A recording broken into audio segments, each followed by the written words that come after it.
Welcome to this evening's conversation of dreamers and unicorns. I have with me India's brand guru and probably the most often quoted and the most knowledgeable person, at least that I know, who can talk about brands and also Santosh. Welcome to this show, and thank you very much for taking time. Hi, Abhijit. Pleasure to be here. Absolutely, and terrific. I just going through your book. It's a great. I think addition, and particularly at a time like this, I think it adds a lot of value. So, congratulations. Well, thank you very much. So I'm going to sort of really start by, really talking a little bit about what is a brand and just getting some basic ideas right, so all of us are on the same page. And then we'll talk about personal brand and then move on to employer brand if that works for you. So, yeah. Okay. So, Santosh, when somebody says that this is a very strong brand, what are they really talking about? Yeah. So, my sort of most simple English language definition of the brand, shorn of any sort of technical jargon of any kind, is that a brand is a pattern of expectations, right? It is something that we come to expect of somebody. And it is a pattern because over a period of time, people behave in a certain way, they speak in a certain way, and we come to have a set of expectations about them. So, at its most basic form, that's what a brand does.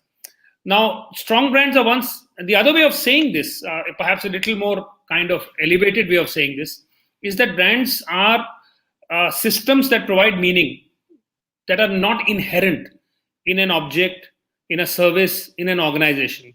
They add a layer of meaning over and above what the organization or the individual or the product might be delivering. And therefore, you take carbonated water and you add a layer of meaning and it becomes Coca-Cola, or you add a different layer of meaning and it becomes Pepsi.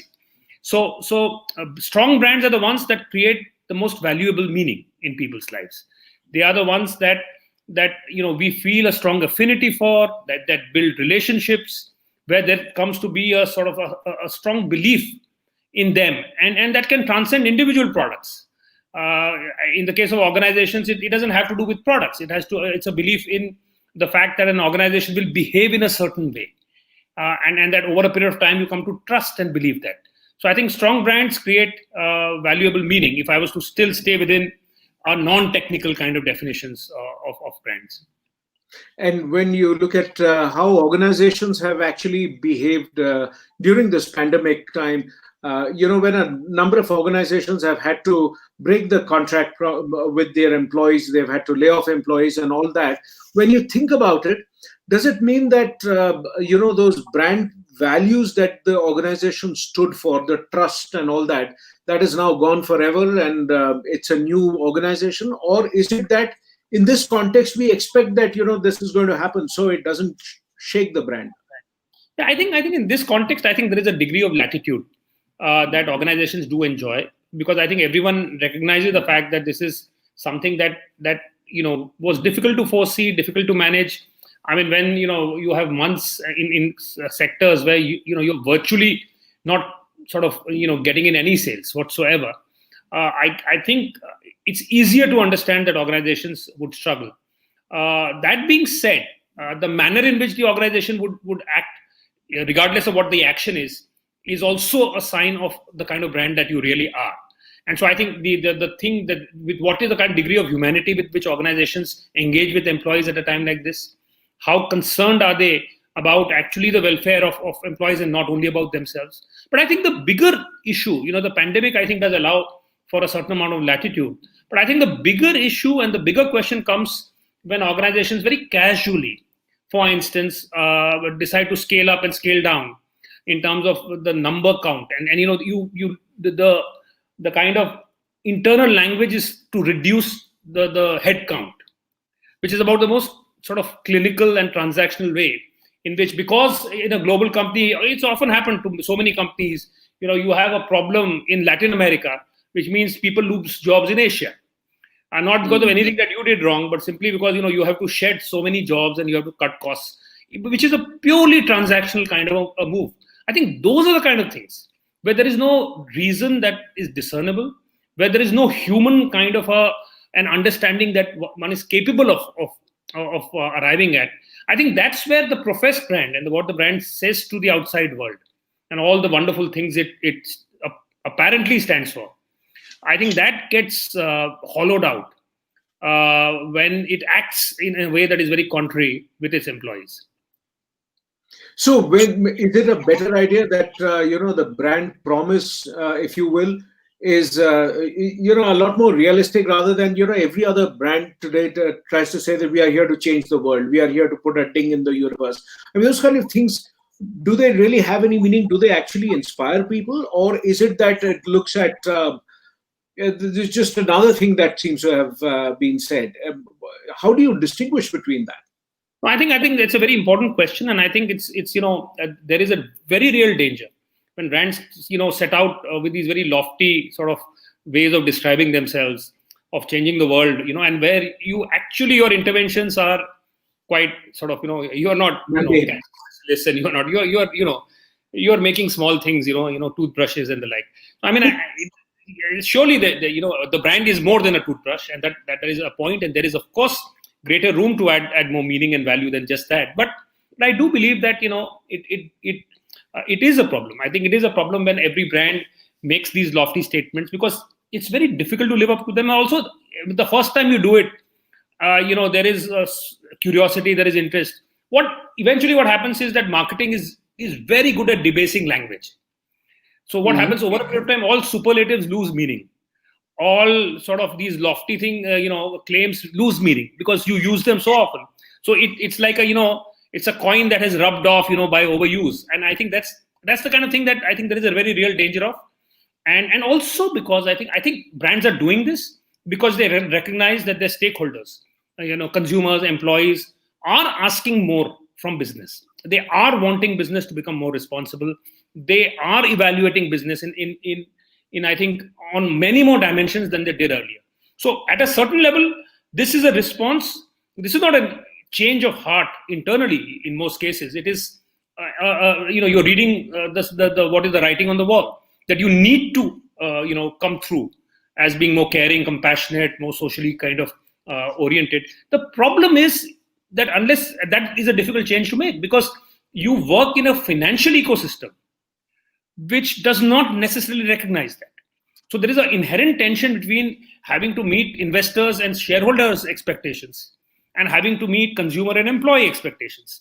And so therefore it's easy to make these lofty claims, but structurally you're not equipped to live up to them. And I think that is a tension. Some organizations claim that in fact going that way helps their financial performance. So if you are able to reconcile the tension, terrific. But in most cases, it ends up becoming one more marketing slogan. And it becomes, particularly because you are playing with people's feelings at a much larger level than you did earlier, the potential costs of doing so are higher. So, would it be fair to say that when you think about this whole concept of brands, I mean, there are multiple, stakeholders. So, is the product brand different from the employer brand? I mean, I could have an average product, which is like a Me Too product, but I could be a phenomenal employer. So, is it possible to have that distinction, or does one rub off into the other? Well, is it possible to have that distinction? Absolutely. It is absolutely possible to have that distinction. And because, again, if you say, you behave in a certain way as a product and you behave in a certain way as an employer. Right. The brand is a consequence of your behavior. So if your behavior in those realms, I mean, so for instance, you have historically been making an average product and you kind of stuck with that, right? But you have a management that values its employees in ways and is able to kind of really be a progressive employer. It is possible for you to be a mediocre brand and a terrific employer brand, and in many, many more cases, the other way around, to be a very highly valued consumer brand, but to be a really, really terrible place to work for. As there are several examples of that kind. So I think there is no inherent reason to believe why the two must be in sync. Although I think the great brands and the great organizations do strive, because in some ways there happens to be some correlation, simply because if there is a desire to do really well in one sphere, it can often translate into a desire to do equally well in another. So I mean, So while there is no inherent reason why it need be the case, there are instances when you will find that you will have both strong brands, both employer brands as well as consumer brands. So, one of the questions that's always intrigued me is that, are these, you have a leadership brand, which is effectively the way the leaders or the leadership team, if you will, and not just the CEO, but the senior leaders of the organization, the way they come across to the external world and the internal world. Then there is the talent brand, which is how the average employees feel about, Yes. how is my workplace one which attracts the top talent, or is it another place of mediocrity? So what they really believe, a lot of which gets reflected, let's say, in a Glassdoor review kind of a place. And then you also have the third element, which is the culture of the place. That this is how we do things, and so are these all do they all sort of join up and become subsets of the overall thing called the brand, or are they facing different, there's an external brand, there's an internal brand, and it depends. Where do you see the overlap, or is there an overlap at all? In an ideal case, you would align, all the brands would be aligned. In an ideal situation, when things are working well, when there is an internal clarity, there is a sense of purpose that is real, which is actually acted upon by the leadership brand, is experienced by the talent brand, reflects in small actions in everyday life within the organization, and therefore is reflected in the ethos of the organization, in the culture brand, and all of it, in a sense, is aligned to the consumer promise and the meaning that you provide to the consumer. So that, in an ideal sense, these are all, they may not be articulated in the same way, because all of them have different points of emphasis. Right. So, but they all would be aligned and they would all be coherent. However, that is not necessarily the case. You can have, so the consumer brand, because it is external facing, is often the one that can be the most far apart. Right. The other brands tend to be related, because if the leadership is, say, a very autocratic relationship, is a leadership, then you will find that the culture of the organization has to be, willy-nilly of a certain kind, has to be, Sure. Has to toe the line, has to be fearful, has to live, so there is a certain pattern that gets created, and the talent will be the kind of thing that will salute the flag in a meeting, and then after 2 drinks will mutter kind of things and anonymously sort of put horrible reviews on Glassdoor. I mean, so, but there you tend to find that the big differences between the internal brand and the external brand, but the elements of the internal brand can also point in different directions, although they tend to be bunched up closer together. It's quite intriguing that when you look at it from the point of view of the consumer or customer, as the case might be, when you have a very strong brand, you can actually charge a premium and say that you got to pay more because it assures a certain kind of a quality, etc., or status that it confers onto you. Ironically, when a number of companies, when they say that because we are a strong employer brand, we value add dramatically to you, it's a great culture, they actually end up paying the people less. I mean, a number of companies that I know of will say this is the premium that we are going to extract from you by paying you less because we are a great place to work. Why does that?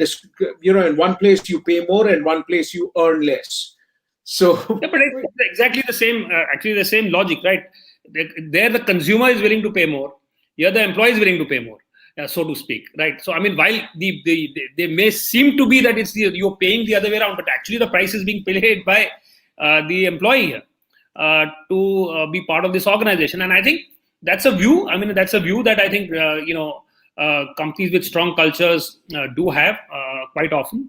And there is some merit to that also, in the sense that because there is value that they add. The danger, of course, is the fact that in any such exercise, both at the consumer or on the employer front, when you extract value in too visible a way, I mean, for instance, like surge pricing. Why is it that consumers will always resent surge pricing? Because in a cold-blooded sense, it's the way the market works. I mean, there is a spike in demand. Surely the price can go up. But on the other hand, it becomes a grudge, you grudge the fact that you have to pay. So you have to decide for yourself whether that inherent sense of resentment that you will invite along with your extraction of a premium whether that is worth it your while or not. I mean, that's a call you need to make as an No, employer. but as the founder, let's say of a startup, I mean, let's assume that you're growing rapidly and everybody has great expectations and all of that. I mean, is it a smarter idea to actually extract that surge pricing, if you will, to take that same analogy, let's say from the point of view of the employees, because that's really something that fascinates me a lot more. So is it a smart idea to do that, or it's a bad move because it'll come back to bite you? Yeah, well, it's something that you should do. I won't sort of in a blanket sense say there are occasions on which it is true that there is a, because there is a hidden cost also to creating great culture. So it's not as if so while it may not be apparent, there is a certain amount of investment that needs to be made in sort of building that great culture. There are times when you overlook poor performance because you understand that somebody is going through a bad patch. So when companies are more human, it can often be more expensive for them to be more human. It's not necessary that it also sort of a more inclusive culture, a more progressive culture is necessarily more efficient in a purely financial sense. So to my mind, I would not dismiss the fact that there would be occasions on which sort of having that kind of a mindset to saying that, look, we were providing a great culture, and that means you will have to make do with a little less in terms of the monetary part of your reward. But it is up, as long as we are able to deliver the other stuff so that you are happier, we are fine. So I think that I would not rule out that possibility. But having said that, I think particularly in today's age, it's always a risky thing when you try and extract too much. Because, see, the problem is the context of the employer-employee relationship is such that it's asymmetrical in terms of power. And so, therefore, for you to have a really good sense of the other side and to look, understand how the employee really feels is often a real problem. And so, it is possible to impose a tax, so to speak, which is how it is experienced on the other side, which may not, which will come and bite you in the back side at some stage or the other, as you said. So that I would say do it, but do it carefully. I'm not saying don't do it at all, but it has a price. And the reason why this becomes an interesting conundrum to think about is that, today I was reading that Colin Myers' book Prosperity talks about some research which says that 85% of the firm's value today comes from intangible factors, such as brand, such as talent, such as the intellectual property, patents, etc., etc. I mean, design, supply chain. It's really like when we go and buy a mobile phone, there is a certain premium you pay for the design, for the safety features, security, how it looks, and what possessing that brand does to you as a person. In some sense, there's a little bit of that. So when you think about that whole process, in that sense, is it time to put less emphasis on the tangible factors like the financial metrics? You just said that taking a financial view, you would probably say, yep, it makes sense that we don't need to invest all that much. But in today's day and age, very, very hyper-connected employee, would that be something you would advise? Absolutely. I think the fact of the matter is that and which again goes back, I would go back a step or two to say that the problem with the whole employer-employee dynamic is the fact that employers talk in the language of relationships but act in the language of transactions. So fundamentally that's the dichotomy, and unless the mental model of the employee and what the employee represents itself changes, and it is changing in some organizations, but unless it changes in a more mainstream sense, this tension is always going to arise. And therefore, how do you value intangible things on both sides, right? How do you create value for that? Firstly, by having those intangible things, right? The important thing is that it's only when you value the fact, when you believe that the intangible stuff is important, that you invest in it, that you spend time thinking about it. So, for instance, issues like, say, mental health, or issues like the fact that what are the other parts of the employee's life that can employers think about and add value to?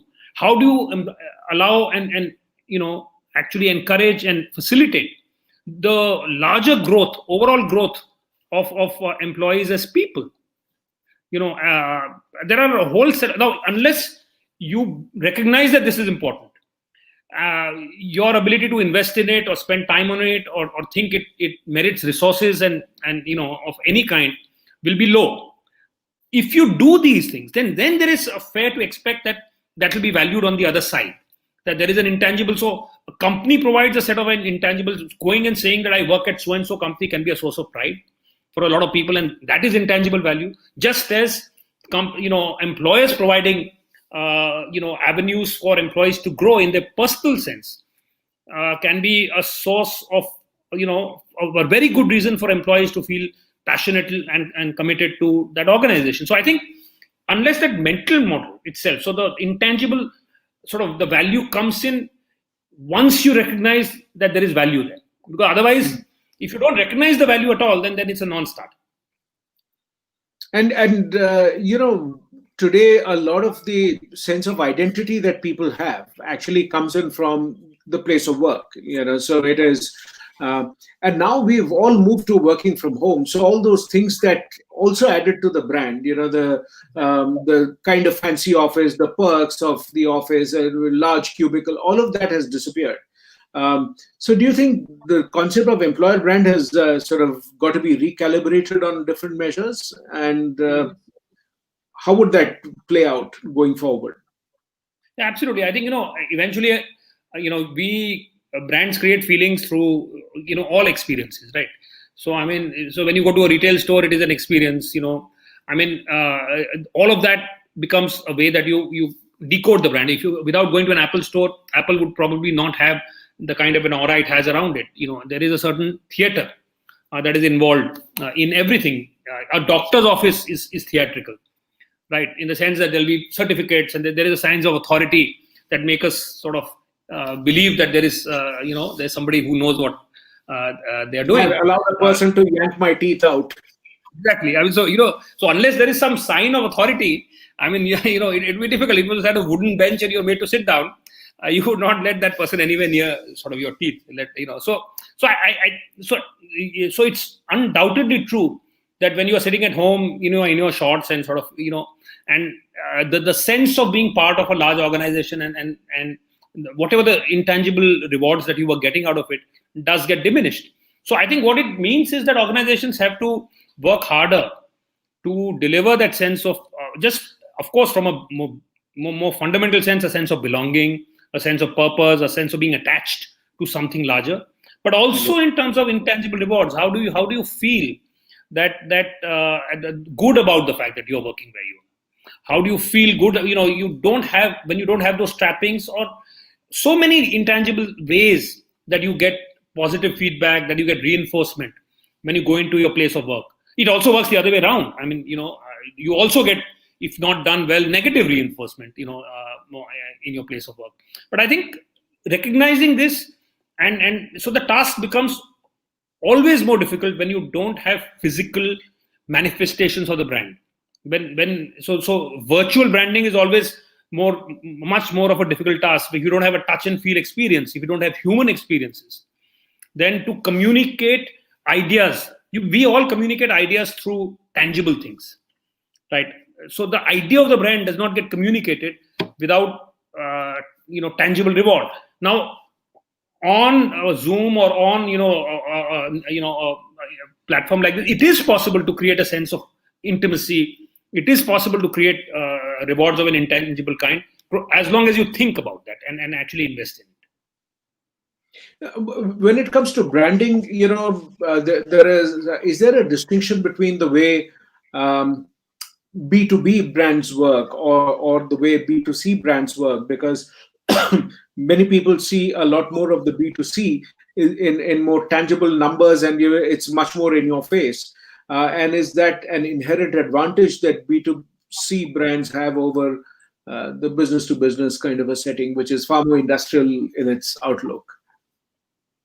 It's true that it's easier for a B2C brand because it's more obviously, because of the fact that it's a one-to-many kind of a relationship. It's very scattered because of the fact that you have the means of articulating the brand, which are kind of more performative in the sense that you have advertising, you have a retail store, which are more kind of, it becomes possible to see what the brand is about, and to grasp it that much more easily. So it is undoubtedly easier for a B2C brand. But fundamentally, the idea of the brand is sector agnostic. It is, in fact, the idea of brands arguably has nothing to do with business also. People are brands, organizations are brands, films are brands. As we see, now sports people are brands.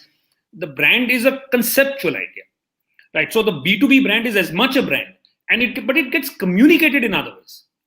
It gets communicated through people more than it does through things like advertising. It gets communicated through product. It gets communicated through interactions and service.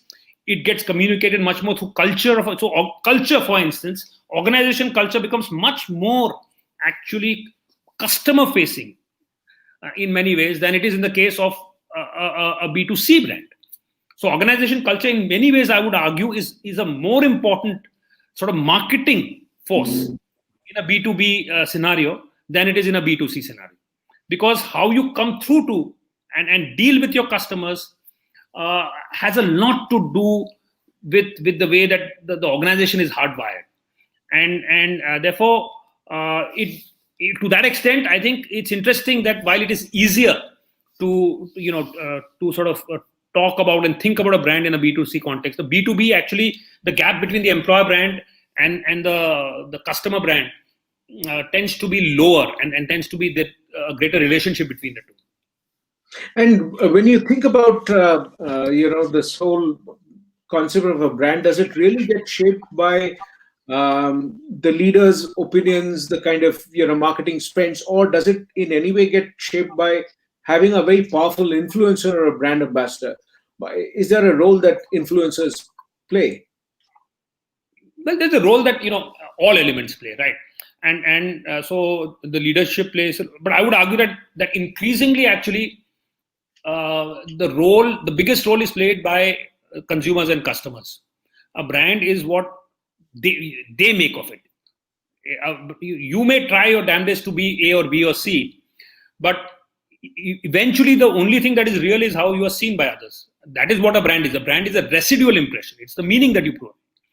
So you may have tried to do whatever, but what I receive out of it is the only thing that matters at the end. So the strongest determinant of the brand is not the leadership, is nobody else, but is the consumer and the relationship that is built with the consumer or the customer, as the case might be. So I would say that is actually the most strong driver of the brand. But all other elements play a role.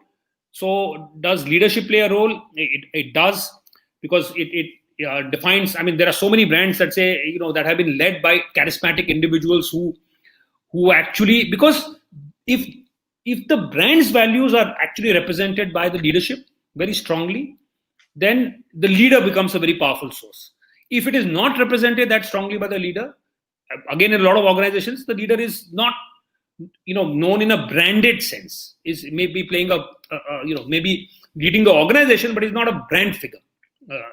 So it can potentially be a leader. It can be influencers. I think influencers, the way to think about it in some senses, is the fact that as you have had a democratization that has taken place through the digital the coming of the digital medium, the whole idea as to who owns the brands and who speaks for the brands has now become, has moved from either being the leadership or being very paid for celebrity ambassadors who were all kind of, hired guns, to being anybody who is a user of the brand.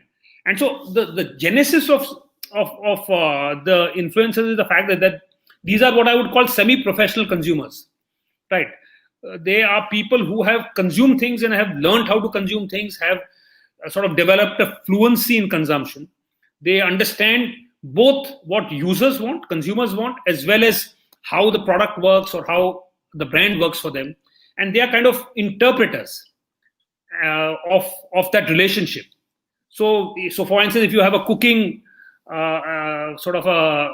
influencer who tells you how to do things with various products and how to do interesting recipes, or you have a fashion blogger who's able to tell people how to figure out what is your look, and therefore what suits you, your style.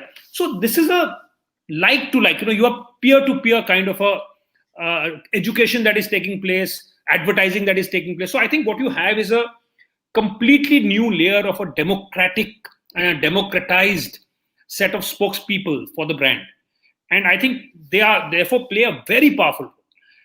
Paid for influencers that brands harness are useful if done right. But at a fundamental level, there is a tension between paying for influencers and what made them influencers is the fact that they were offering unbiased, honest opinions. And when they get paid for, unless they do it well, there can be a fundamental contradiction. But by that logic, I would argue that, when the employees, they are getting paid for, and when they write something on Glassdoor, then why should that matter so much? I mean, does the same logic apply? It would apply if it were not for the fact that the logic of Glassdoor is the fact that you start by saying that, look, you bullshit all the time because, you are supposed to. Right. So the logic of Glassdoor is the fact that, look, it was not a glass door. It was a steel door. Right. Which was, and it was all bottled up inside. So this is a glass door, which means you can see inside. And we are giving you the opportunity to tell us things that other people are not supposed to see. So the fundamental logic of Glassdoor is to provide employees with an outlet that their conventional channel does not allow them, right? So I mean, the incentive for employees to come out and say good things simply because they are paid for it is a little different in this case than it is. So in fact, if anything, the incentive is for them to come out and say things they are not allowed to say. Because that is what the medium allows. So in some sense, a clever leader would allow them to articulate all the things that bother them so that, they can address it. And when that happens, they are actually the ones where they are stating something, it's a lot more authentic. Would you say that? No, I think that's true. I mean, I think, look, I really think that it's very important for employees increasingly today to let go of this whole very contrived kind of an internal, there is an internal narrative that is built, and employees are supposed to parrot that. And that is policed, in a variety of ways. I mean, and organizations may not use words like parroting and policing. They may use, gentler kind of words, alignment with values, etc. There are many more nicer ways of saying exactly the same thing. The truth is that corporate speak, yes. Yeah, so that that's an evolved kind of a discipline. I think two things. There's an essayist called Lionel Trilling who distinguishes between sincerity and authenticity, and he says sincerity is the consonance between what you say and what you do. Authenticity, he says, and if I remember the words rightly, he says, is the inadvertent assertion of your most fundamental impulse, right? And what he says is that, so one, of course, is the external brand. The external brand is the consonance between what I say and what I do. But the internal brand is about the fact that if your deepest impulse, you can't help but act in that way. You can't help. That is what culture is about, where your deepest impulse is what is expressed in your behavior. And I think if that is open to listening to employees, I think that has a way of communicating itself. The idea of authenticity is about the fact that you wake somebody up. It's that old Birbal story of saying, there is this person who is fluent in some 40 languages, and you can't figure out what sort of language. What is the mother tongue? And so Birbal is tasked with figuring out how to do it. And in the middle of the night, he takes this freezing pail of water and appends it on this guy as he's sleeping. And he wakes up and says, "Shoo, check," or whatever. He says in Gujarati, if I remember rightly, the story goes. And he says, "This is Gujarati." Your deepest impulse when woken up from a slumber is who you are. And I think in some ways it's that. What do you do when somebody's not looking or whatever? The many ways of saying the same thing. But I think that is a real sign, I think, of the the employer's impulse and real kind of sort of value in a sense. Then in which case, my question would be that when you hire people who are very different, does that dilute the brand? I mean, so in that sense, is diversity in your people composition, the kind of people that you're hiring, does that dilute the brand? Because it's far more stronger if everybody looks the same, feels the same. So is inherently something changing about that? Well, on the contrary, I think that I think this is not a case for uniformity. This is not making authenticity is not the same as uniformity. Authenticity is simply, in fact, if anything, to recognize the fact that every human being is different, even if however similar they may sound to you in a meeting, and however similar you make them, fundamentally they are all driven by different motivations. And it is in recognizing that and building a culture that not only accommodates those differences, but actually is able to celebrate them and harness them. And increasingly in today's world, where you're dealing with a much more complex kind of a reality, fluid reality, the idea of if you are sort of programmed in a very, very sort of a limited, on a single note, if you limit, then your ability to deal with the kind of changes that you're seeing, your ability to keep pace, your ability to anticipate and morph and mold yourself, is extremely low, because you take on a rigidity of form. Sure. That is the idea of the military. That is the classic idea of the uniformity and the uniforms. Are that the idea that everything moves in a defined way, that you have control. Today, in fact, what you are seeking is pretty much the opposite of that. Your loose, fluid formations that are agile is what, and creative is what I think you're looking for. Switching to the individual, there are a couple of questions that have come up, which are really around the fact that how would you sort of explain personal brand, and is it more important for freelancers to have a strong personal brand? Because as long as people are, employed by an organization willy-nilly, the organization's business card in some way shapes your brand. When they are by themselves, the importance of the personal brand is what the market looks at. Is that a valid way to understand it? Well, yes, in the sense that if I was to look at from the purpose of usefulness, when does the idea of a personal brand become useful or material or relevant? Then it's certainly true that when you're being a personal brand or not has a material impact on whether you are able to sort of attract a clientele or be looked up to or valued by people. Then surely that difference exists. Conceptually, there is no difference. I mean, in an organization also, all of us are, in a sense, personal brands. Some of us are better defined than others, but all of us, the truth is every individual has a pattern of behavior, has a certain, routine of a certain kind, has certain, there's inescapable. I mean, there's nobody who does not have a pattern of behavior.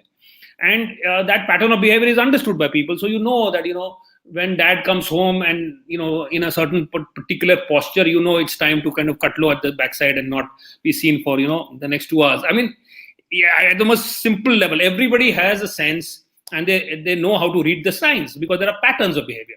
And so like individuals, we are different people in different, constituencies with different people, we have different patterns.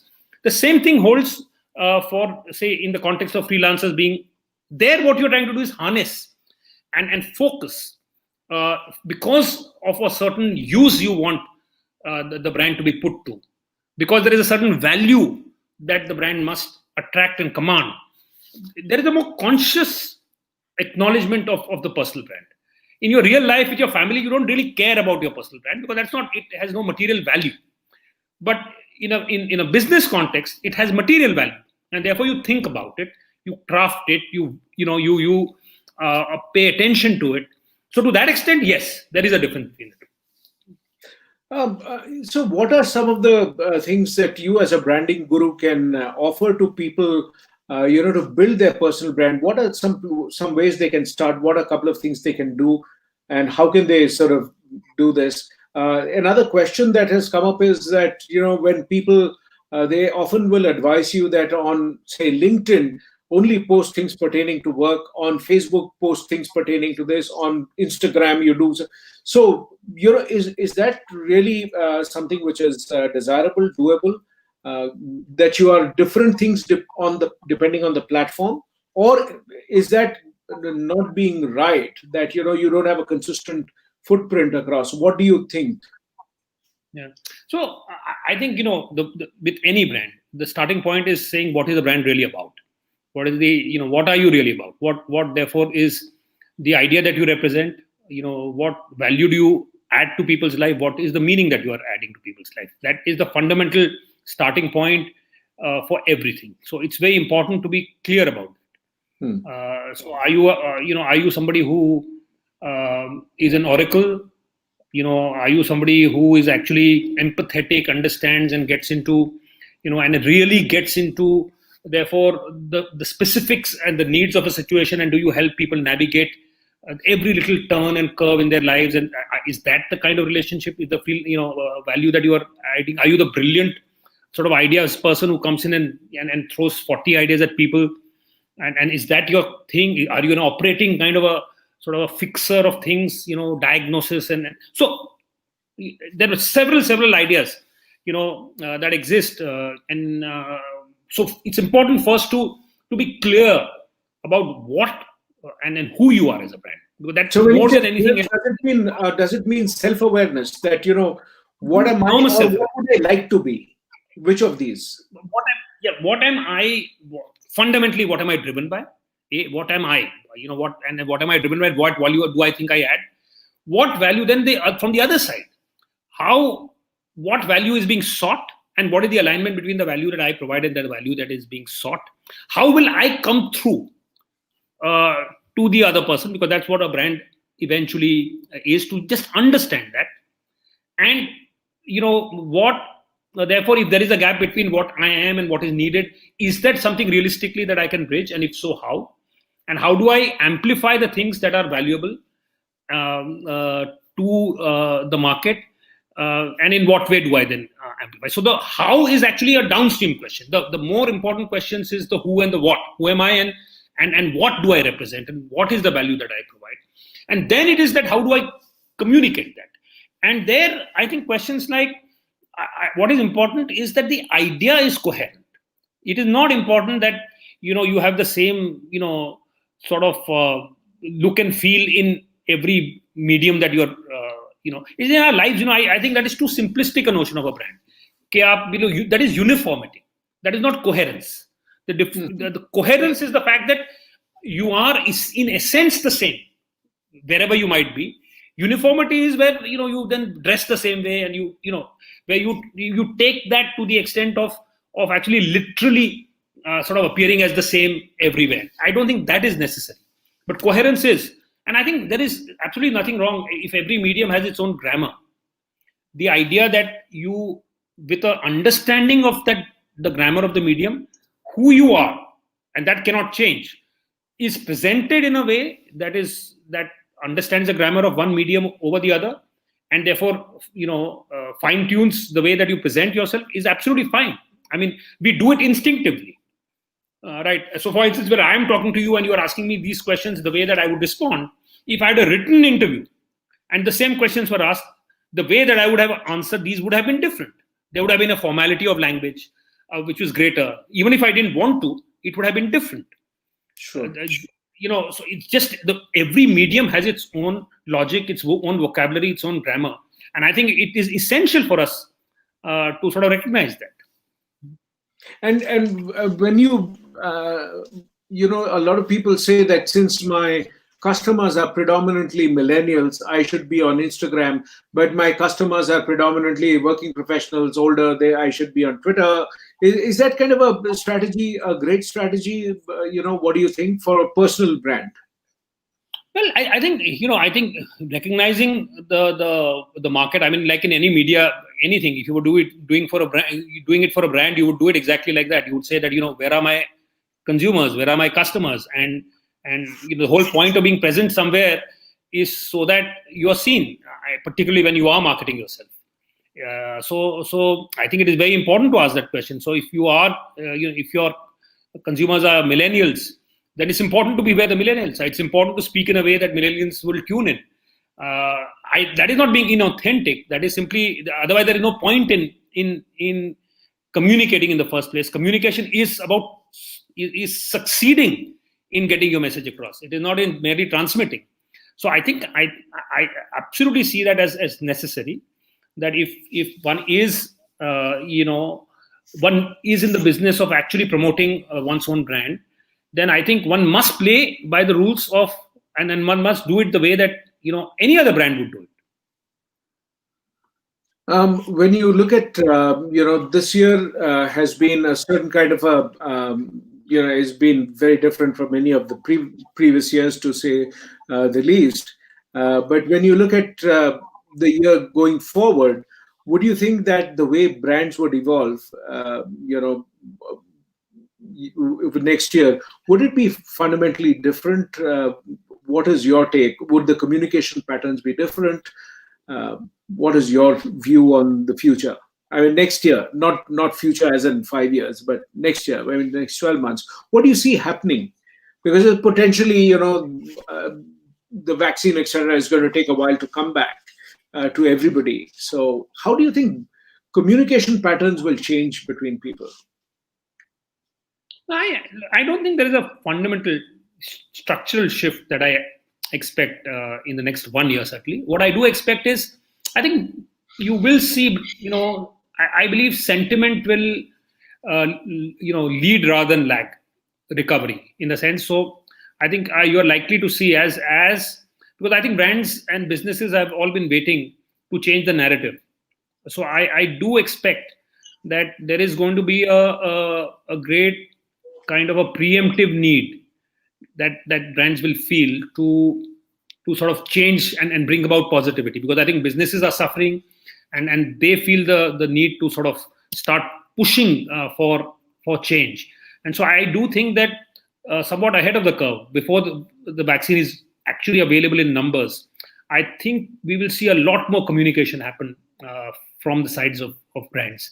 I think there will be a great desire, because in the immediate aftermath of the turning of the tide, where things start looking positive, I think we are likely to see a fairly sort of a strong return of consumption.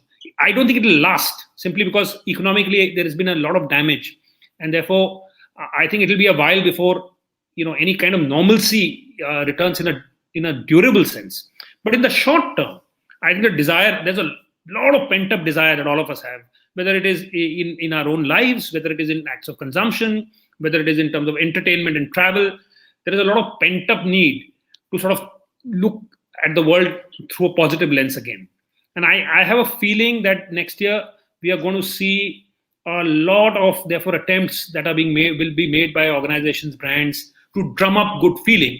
How long it lasts, I don't know. But my sense is that next year, as against this year, we will see, and then perhaps ahead of the curve, before things actually start changing on the ground, we will see communication begin to change.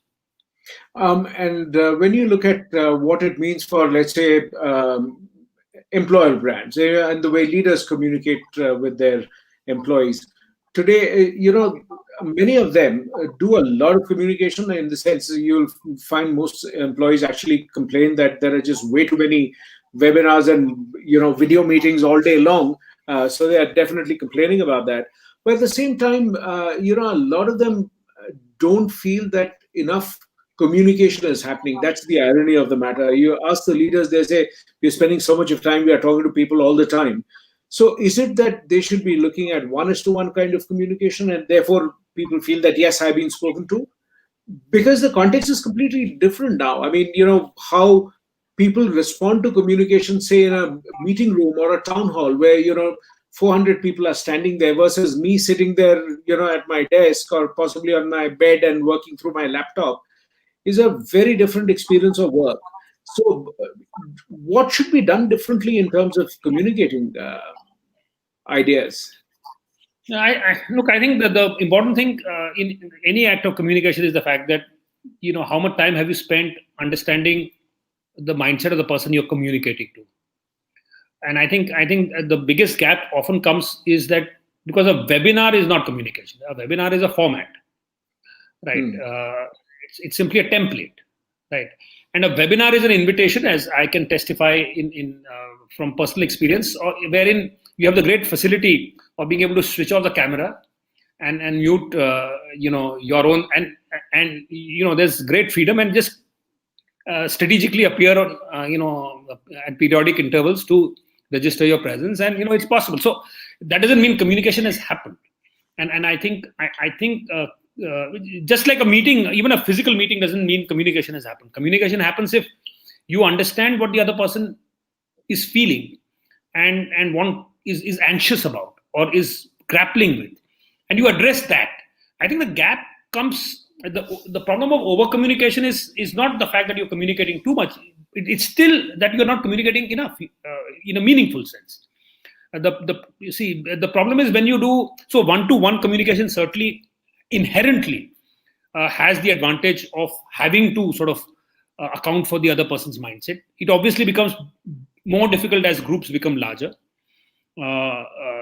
It has to do with the tonality and the transparency with which that communication is taking place. So the combination of the fact that I think really investing time, how much, for instance, how many times, I mean, not just in the context of a pandemic, barring the kind of internal sort of a climate surveys that are done, in a meaningful sense, how many times have employers researched employees? Do you research consumers all the time? Yeah, I mean, why don't we ever have, employee research unit ever in any organization? At least I'm not aware of any. Why? Why exactly? I mean, if you because you don't want to know, right? In some ways, employers feel that let's not understand too much. I mean, it's you're opening a can of worms. I don't want to do that, right? But that is the instinct that a lot of employers have, saying, yeah, let's not go there. I mean, thoda bahut theek hai, but beyond that, it becomes, it's just an invitation, in a sense, for a whole litany of issues. But so which is a very weird. Surveys, do they do anything? I mean, do you think it gives you any insight at all? Climate surveys. Well, to a certain, rather than not having any sort of a feedback mechanism, to have some feedback mechanism, I think is certainly useful. The issue is, of course, see, eventually any survey of this kind is this kind of a metric is an outcome measurement. It's not a process measurement. It's not you're not understand. It's not a diagnostic tool.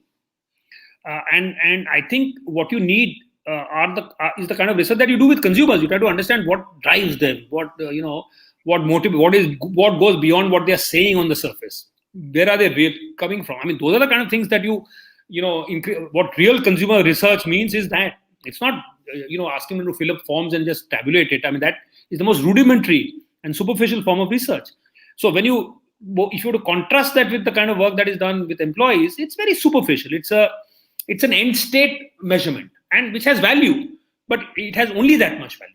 And which is the reason why there is such mystification at times, when you talk about the fact that you have these millennial employees and they are strange breed and we don't understand them, but you've not tried to understand them. I mean, the fact is, where does understanding come from? You come from a completely different world, from a completely different era. You have different value systems. How will you understand the mindset of a completely different cohort if you don't make the effort? And that effort organizations don't make. So I think the problem with communication is actually a problem with understanding, which gets revealed as a problem in communication.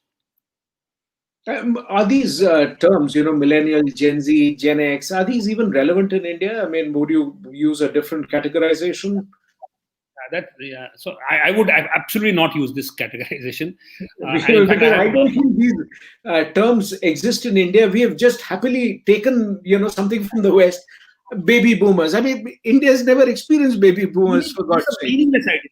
It's the same thing like we have in fashion, we have the, fall season and the autumn, So uska kya matlab hota hai? Fall season kya? What is fall? What the hell that means? There is no autumn. Yeah.